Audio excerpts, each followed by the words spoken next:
Hello and welcome to yet another look at another update to NuclearCraft. This time we're looking at version 1.6. Yes, the 00 at the beginning is gone, so this version is not 0016, it's just 1.6. Just makes it a lot easier to say. The 00 was totally pointless. So yeah, there we go. It's just version 1.6, and all the versions before have been renamed as well.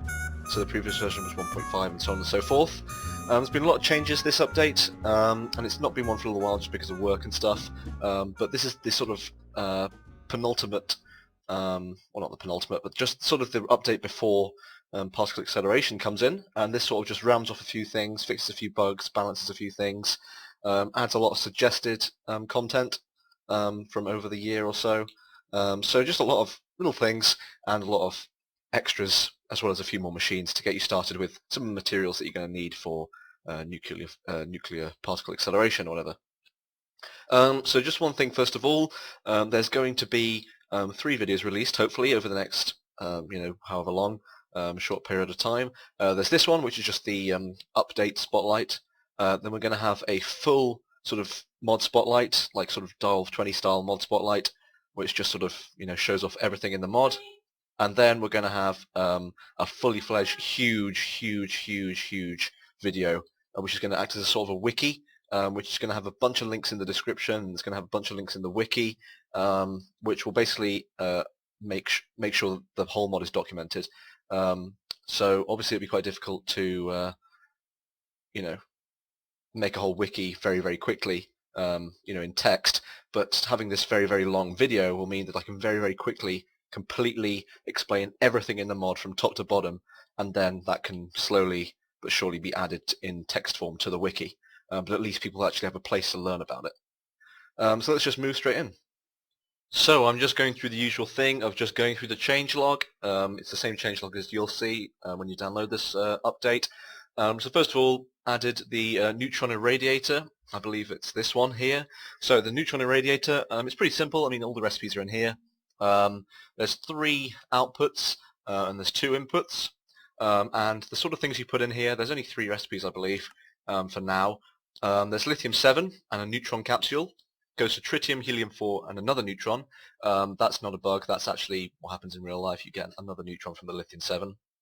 Then you've got boron-10 that goes again to tritium and helium-4, and you get an empty neutron capsule this time, and then finally lithium-6, which is the same as lithium-7 except you get an empty capsule. And this is now the new way to breed tritium. You can't get tritium from the electrolyzer anymore, you have to breed tritium from lithium. And this is basically first of all to encourage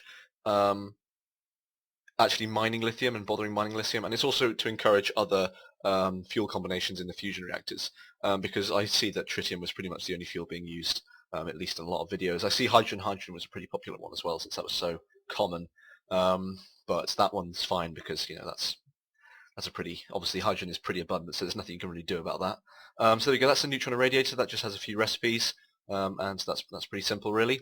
The next thing that I added is the manufactory. This is actually incredibly important, this block. The manufactory, the way this works, oh by the way I should probably tell you some of the recipes, but the manufactory is a pretty nice block. The recipes are as follows. You put in basically these different types of ingots, and you get these machine parts basically. There's a lot of recipe changes in this mod. So lead goes to lead plating, iron gratings, copper wirings, gold contacts, silver panels, bronze bearings, and tin tubing. So basically this basically means that all these different ores that were added to the mod are finally actually being used in the recipes, so they're not totally pointless now, which is a good thing I think. Now the manufactory and the irradiator, I can try and find the recipes for here. So here's the neutron irradiator. As you can see, the heavy-duty workspace is now 5x5. We'll get to that in a minute, but that's sort of the recipe. Some depleted uranium platings, tough alloy, universal reactant, and this machine base. And our machine base basically use all these different components, so all these different components I just showed you, and a few lead platings and redstone. And then the manufactory, I think, is actually a lot cheaper because you obviously need the manufactory to get the machine casing. Where is the manufactory? It's somewhere here. It's possibly there, yep. This uses a piston, some iron plating, some lead plating and tough alloys, so that's a bit cheaper, but obviously you need that to get anything else. What else to add? So the supercooler, this doesn't really have much of a use yet. It just supercools helium cells to liquid 4 so liquid helium-4 cells. The liquid helium-4 cells don't actually do anything. You can't place them or anything. They're pretty dull, really. They don't do anything, but they're there anyway, just to be there for the mod later, for the next update. And they may change depending on how I feel. Finally, the ionizer was added. This is, again, quite a simple block. It's just a way of turning hydrogen cells into proton capsules, and the proton capsules will be used in the particle accelerators. So a simple recipe there, ionizer. Brilliant. Okay, so many machine recipe changes, yes.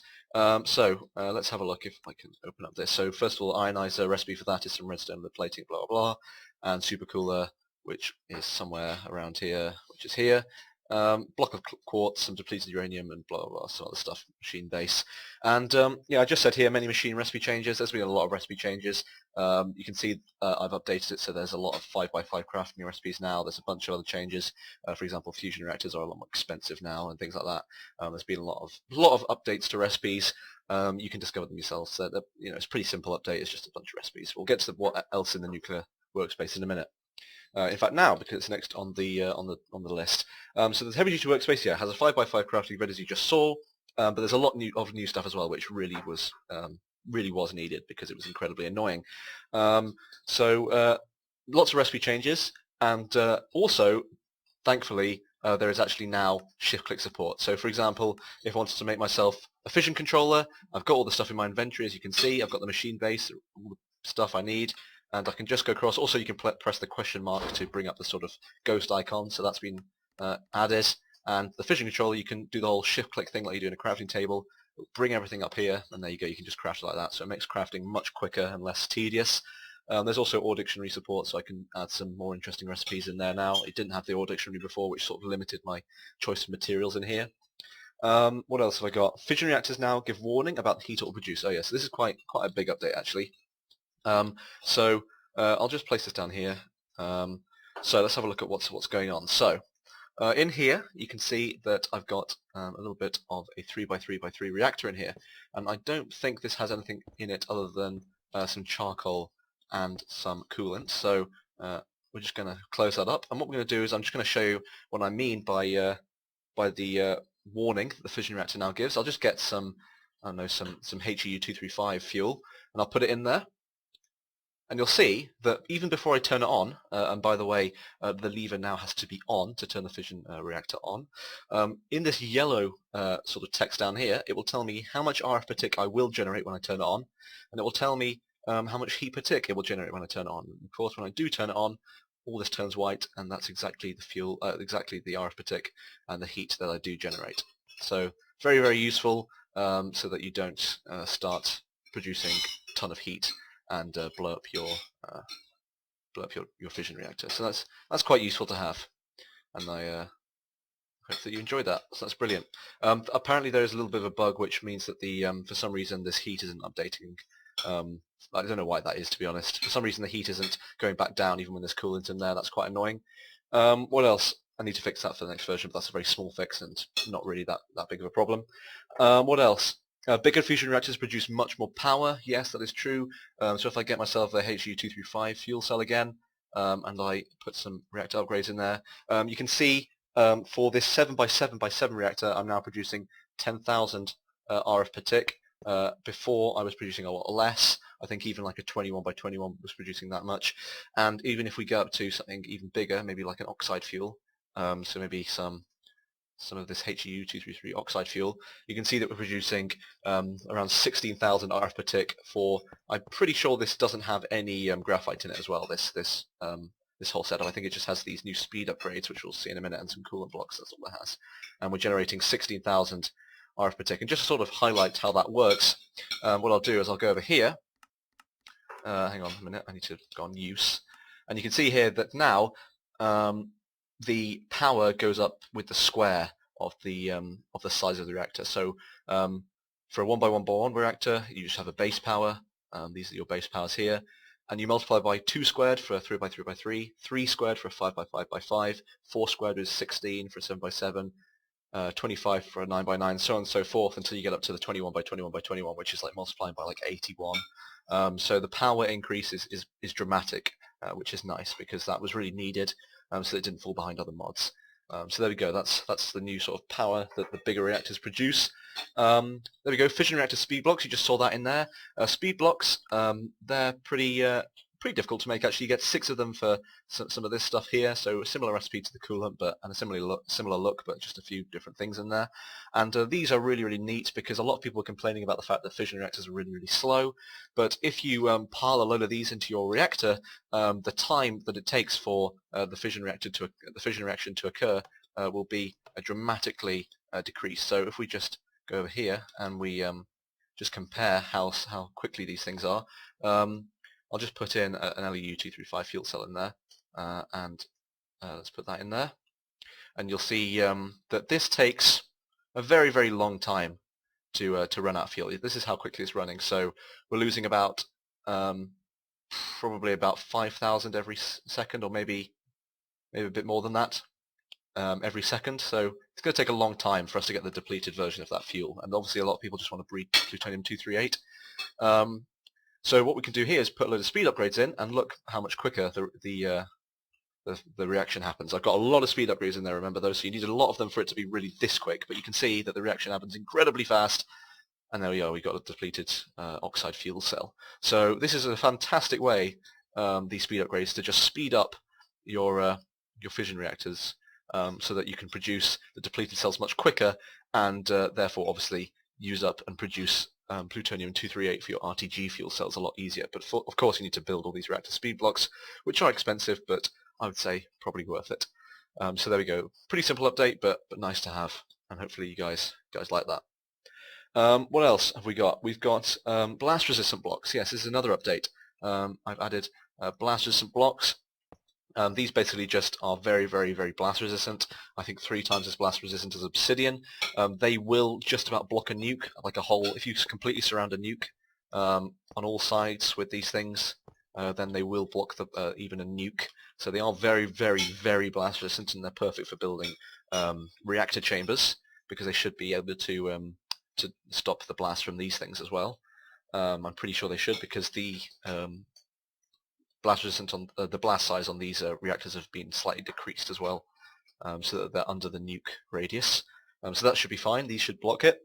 What else we got? We got pistol and DU bullets. Here we go. This is quite fun. So this is a new little thing. I promised that I'd add a sort of gun to the game that used up uranium-238. So what I'm going to do over here is just put some mobs over here, and we can sort of test out how strong this thing is. So it's just a pistol. The recipe for this is just some plating and some tough alloy, and the bullets, you get 4 of them for a bit of uranium, gunpowder and tough alloy ingots, and you can also find them in dungeon chests. And as you can see, you can one-shot zombies and enemies with equal health, and you can also one-shot nuclear monsters, it looks like. So this thing's very powerful. I think it does about probably about 15 or 16 hearts of damage. So I think you have to 2-shot an Enderman, and I think Paul takes a couple shots as well. So it's that sort of range of damage. So it's a very powerful weapon, and it also shoots quite quickly.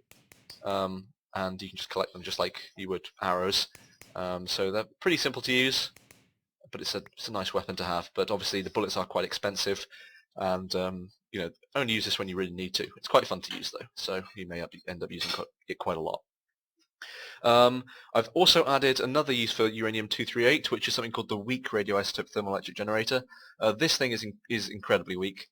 It only generates 1 RF per tick, but it's better than nothing. So you can literally, if you have a bunch of uranium-238 just lying around, you can use up to create these little weak isotope thermoelectric generators, and they, as I said, will just create 1 RF per tick. So obviously not very powerful, but you know, it's just there if you have a lot of uranium lying about, and maybe if you have 20 of them, that's 20 RF per tick. You can power something very small with that, that you don't have to then try and hook up to your main power source. So in big numbers, these can be good for sort of standalone little power systems for very small little pieces of machinery. What else we got? We've got a spin half block. Now there's no crafting recipe for this, but basically this is just a block which is sort of the first sort of quantum block added to the game. And it's sort of difficult to explain how this works. Hopefully I'll have another video later when more quantum mechanical stuff gets added. But basically spin blocks follow quantum spin. It's just a spin half block, as in a spin half particle. You can look up spin half on Google just to work out what that is. But effectively, there's a spin up and a spin down, and if you are to, when you right click, it records the angle at which you right click, and it saves it in the block. So at the moment the block is in the spin. It looks like I don't know what type of block this is at the moment, up or down. Let's call this down. So right now it's down, and since it's already down, the probability that I keep clicking and it is continuously down is 100%. While if I go the complete opposite direction, because obviously it's down from the other direction, when I come around the other side of the block it's up, so I'm going to get up. But if I come right angles with the spin, then there's a 50% chance I get up and a 50% chance I get down. So this time I got down, this time I got down again, this time I got up, this time I got up again, this time I got down, this time I got up, etc., etc. So it's just a bit more random. So basically, spin half is this block is all to do with a spin. It's basically trying to represent a spin half particle in Minecraft. It's a very, very simple block. Spin half is pretty much the simplest quantum thing you could ever imagine. You can look it up on YouTube. Hopefully these things will be really, really interesting though, because you'll start be able to entangle them, and perhaps they'll start emitting redstone signals, and we'll have some entanglement and some crazy stuff going on. And that's really what I hope to do, is have some sort of quantum redstone-y sort of magic. That would be really, really good fun to have working. More items and blocks for crafting. We've already gone through that. New configs. Oh yes, so new config files, because there's just some extra configs, stuff to do with the nuke and stuff to do with ore generation and stuff like that, and some stuff to do with machines. So I highly recommend that you delete your config files, download them by just starting up the game, and then reconfiguring them as you did before. That's just to stop any sort of weird clashes in any of the config files, because they seem to just overwrite. Well, they don't seem to quite overwrite. They sort of just make new files and make new bits of text in the config files, which can be a little bit confusing. So I recommend that you just delete them and re-download them, let them remake themselves. So what else we got? Fusion reactors efficiency is now read by comparators. This is something that people sort of wanted. Just an easy way to automate the fusion reactor. This isn't a 100% efficient way to automate them. I hope to add a better way to automate them using sort of computers, or possibly an upgrade or something.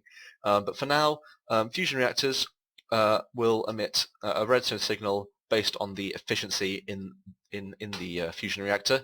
Right now, when the efficiency is at 75% or higher, the signal will be at a maximum. So you might be able to see here that I can't really see it. It's quite difficult to see really, but as you can see that we've just reached sort of 75% efficiency, and you can see there it just turned off for a split second when it reached 75% to let it cool down a bit. So you can set up basically a really, really simple loop of redstone, and then have a little bit of redstone underneath that leads back underneath the reactor to turn it off when the signal comes back around again. So it's basically a very simple way to keep your efficiency around 75%. The reason it's at 75% is because it encourages a little bit more thought into the redstone contraptions to keep the efficiency really high, and also because I plan to add more sophisticated ways to keep these efficient. This is a very, very simple vanilla Minecraft way to keep the efficiency relatively high without any work. So it's pretty balanced, I'd say. What else? Nerfed reaction generator. Oh yeah, the reaction generator used to generate 500 RF per tick.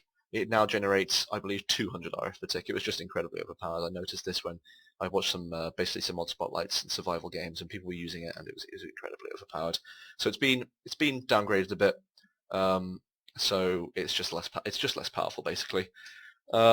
Fix small issues with the fusion reactor. Oh yeah, some people were saying that sometimes the heat wasn't updating or wasn't cooling down sometimes when in certain conditions. That's been fixed now, I think, as far as I can tell.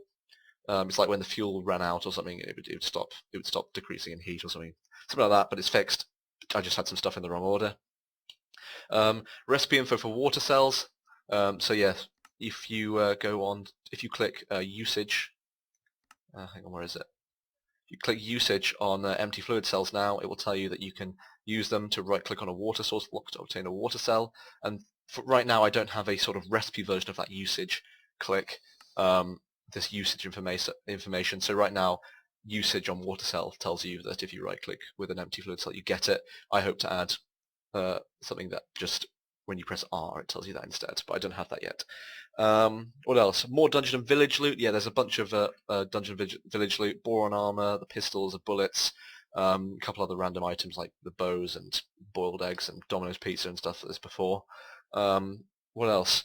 Minor texture changes. Yeah, there's a few texture changes like to the speed upgrades, and obviously the heavy duty workspace now has a 5x5 crafting table on it. So small things like that, not really that exciting. And that is about it. I've just put here again possible other things I may have forgotten, but I don't think I've forgotten anything, unless it's an incredibly small little change that I've forgotten about. But that's pretty much everything in this version. I think the nicest thing is this shift clicking in here. That's really going to help speed up crafting stuff, and also the speed upgrades in the fission reactors are really nice as well. And also the comparators to automate this is quite nice as well. So lots of little neat things, lots of nice suggestions that people have recommended I add to the mods have been added this version. So it's been good. I hope you enjoyed it, and I hope you know a little bit more. As I said before, there's going to be a mod spotlight sort of style couple videos like Direwolf 20, and there's going to be one very, very long sort of wiki video that you can basically go into the description and find certain things out about the mod, because if there's one thing lacking in this mod, it's documentation, and hopefully that will help people try to work out what's going on. Thank you for watching, I'll see you next time.